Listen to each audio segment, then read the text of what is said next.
Hey, my workplace warriors, welcome back to the Job Search Readiness Series, where we are continuing on this mission to help you live your very best career life. If you are dropping by for the first time, welcome. If you're a return visitor or a subscriber, welcome back. Do me a favor. I am working hard to bring you all this awesome content, and I need a favor from you to help me reach more people like you who are also trying to live their very best career life. First, smash the like button for me. Let the algorithm know that other people need to get a hold of this great content. Then also share this content with your network. Then, not last, and definitely not least, when you're comfortable, please subscribe to my channel if you would, because the more people who subscribe, the more YouTube will continue to push the content out.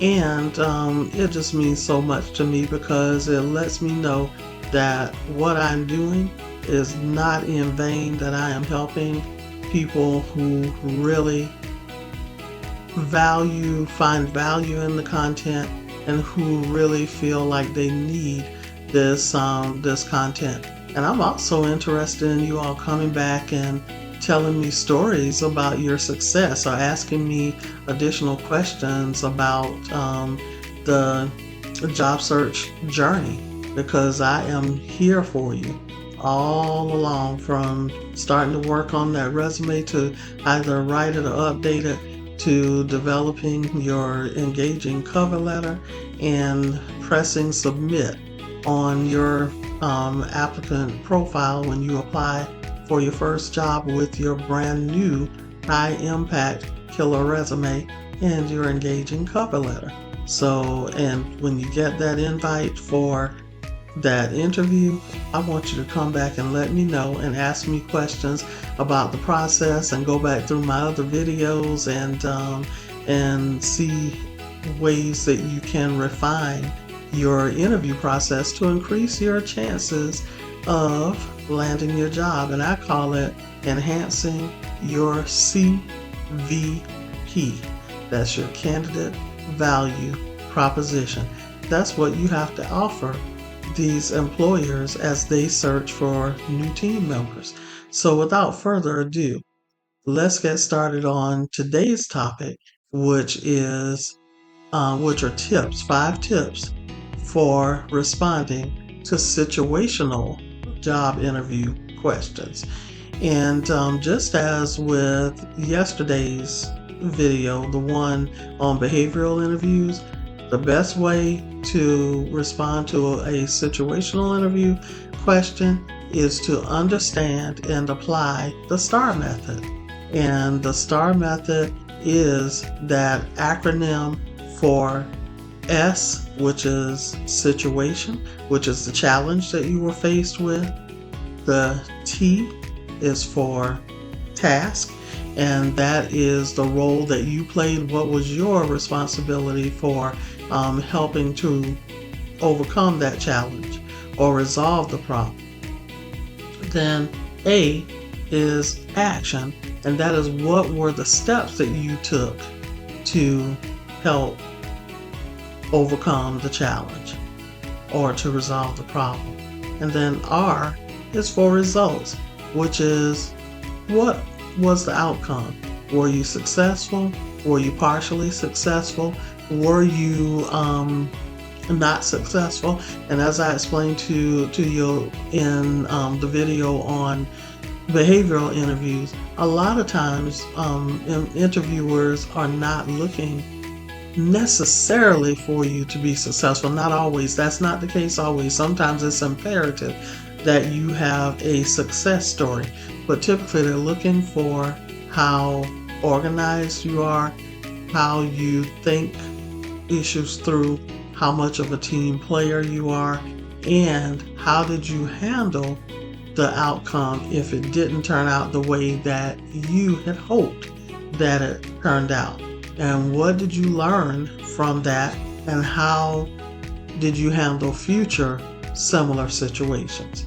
So just know that regardless of what your story is, it is going to give the interviewer or the interviewers a lot of information and insight into how you handle challenges.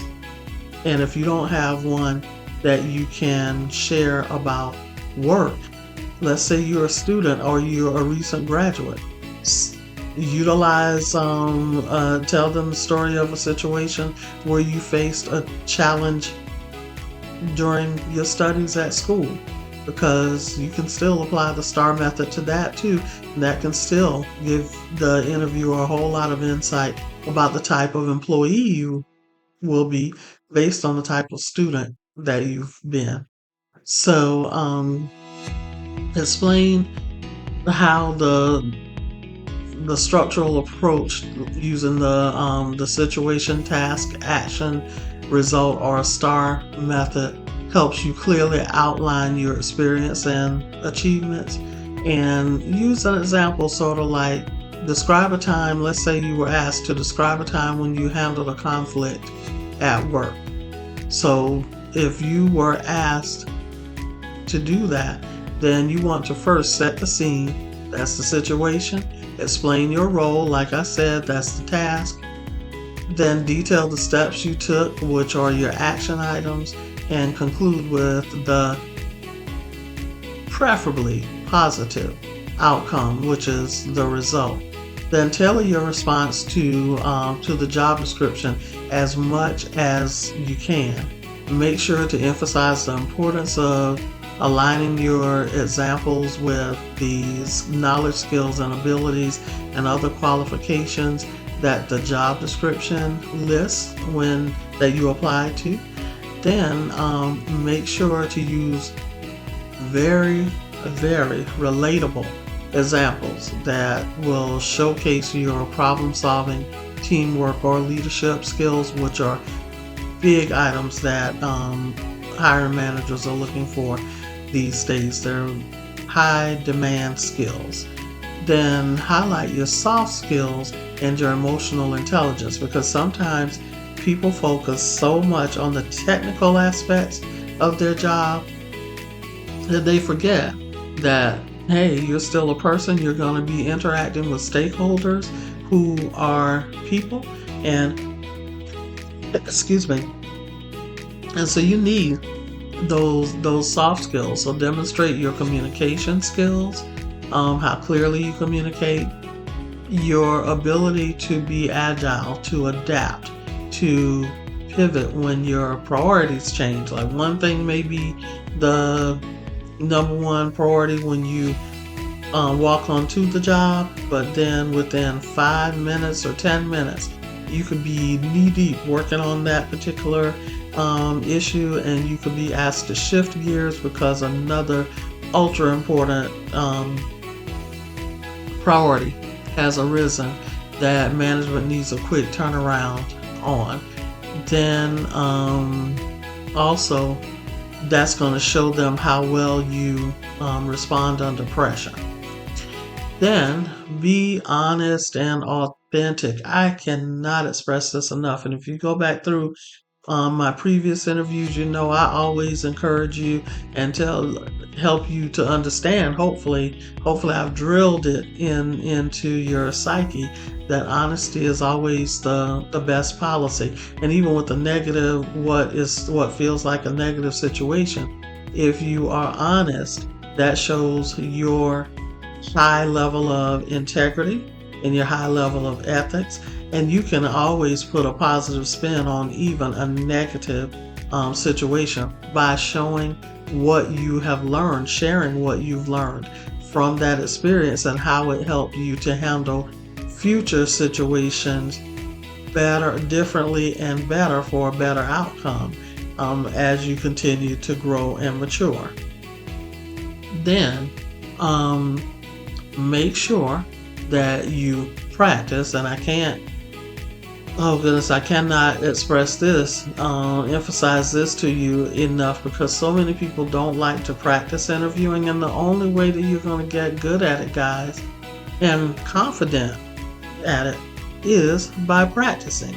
and you can practice by yourself. I prefer to practice either in the mirror so I can watch my body language. I can establish eye contact with that image that's looking back at me, in the mirror, or ask a family member or a friend to act as the interviewer and let them ask you questions, and you practice answering them, establishing the right amount of contact, and also paying close attention to your body language. Is it welcoming? Is it standoffish, or what have you?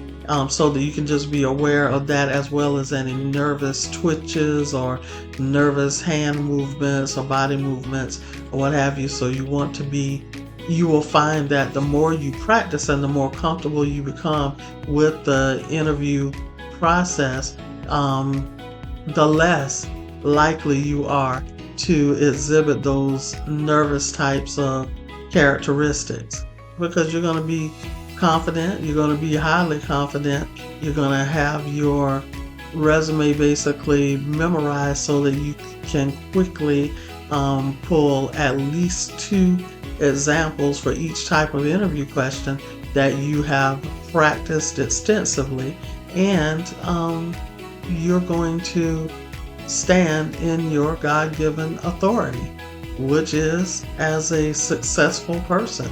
So remember, God knows the plans He has for us, and that's in Habakkuk 2. Oh no, Habakkuk 2 is right division and make it plain, which is also could definitely be applied here. If you're practicing your answers to interview questions, and then the plans I have for you is Jeremiah. I can't remember the exact scripture reference, but I'll try and remember to put it in the detail below. So just know that interview success relies on practice and honesty, and being able to relate your unique experience and other qualifications to the job that you've applied to. You can have transferable skills even if you don't have directly related skills. You can explain and tell your job, your career story in a way that helps you can paint a picture basically for the interviewers that lets them know that you have transferable skills that will enable you to be successful on the job as well. So just keep all of that in mind and continue to aspire towards your career goals, and know that you always have a resource here in me. I want to be able to celebrate with you. I want to be able to help you to continue to develop and grow in your ability to ace the interview. So that's why I'm here with this content. Again, I hope you found value. Remember to like, share, and subscribe. And I look forward to seeing you here for another video or one of my free trainings. I'm going to have a free training session coming up on this Monday, March 17th. And I'll have the link in the description below, and I would love for you to join me. So until next time, and until the next video or training, career success to you. Bye.